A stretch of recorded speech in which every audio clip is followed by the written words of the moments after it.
ಅದಾದ ಮೇಲೆ ಪೊಲೀಸ್ನವರು ಇವನನ್ನು ಈ ವ್ಯಕ್ತಿ ಇಂತಹ ಒಂದು ಭಾಳ ಪ್ರಾಮುಖ್ಯವಾದ ವಿಚಾರವನ್ನು ಪ್ರಸ್ತಾಪ ಮಾಡಿದ್ದಾನೆ, ಕಂಪ್ಲೇಂಟ್ ಕೊಟ್ಟಿದ್ದಾನೆ, FIR ಮಾಡಿದ್ದೇವೆ, ಹಾಗೆ ಅಂತೇಳಿ ಇದು ಭಾಳ ಮುಖ್ಯ ಅಂಥೇಳಿ ಅವನನ್ನು ಮ್ಯಾಜಿಸ್ಟ್ರೇಟ್ ಮುಂದೆ ಪ್ರೊಡ್ಯೂಸ್ ಮಾಡ್ತಾರೆ.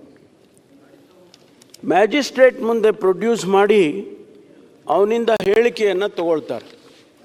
164 ಸ್ಟೇಟ್ಮೆಂಟ್ ಅಂತ ಪೊಲೀಸ್ನಲ್ಲಿ CRPC ಕಾಮನ್ ಆಗಿ ಮ್ಯಾಜಿಸ್ಟ್ರೇಟ್ ಮುಂದೆ ಮಾಡುವುದು. ಈಗ ನಮ್ಮ ಹೊಸ ಕಾನೂನು ಪ್ರಕಾರ 186 ಆಗಿದೆ, ಅದು 183 BNSS ಅಂತ.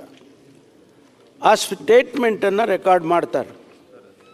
ರೆಕಾರ್ಡ್ ಮಾಡಿದ ಮೇಲೆ ಮ್ಯಾಜಿಸ್ಟ್ರೇಟು ಇನ್ವೆಸ್ಟಿಗೇಷನ್ನಿಗೆ ಆದೇಶ ಮಾಡ್ತಾರೆ. ಇಮಿಡಿಯೇಟಾಗಿ ಪೊಲೀಸ್ನವರು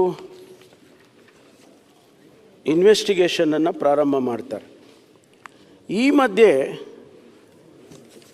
ರಾಜ್ಯದ ಮಹಿಳಾ ಆಯೋಗ, ಕರ್ನಾಟಕ ಮಹಿಳಾ ಆಯೋಗ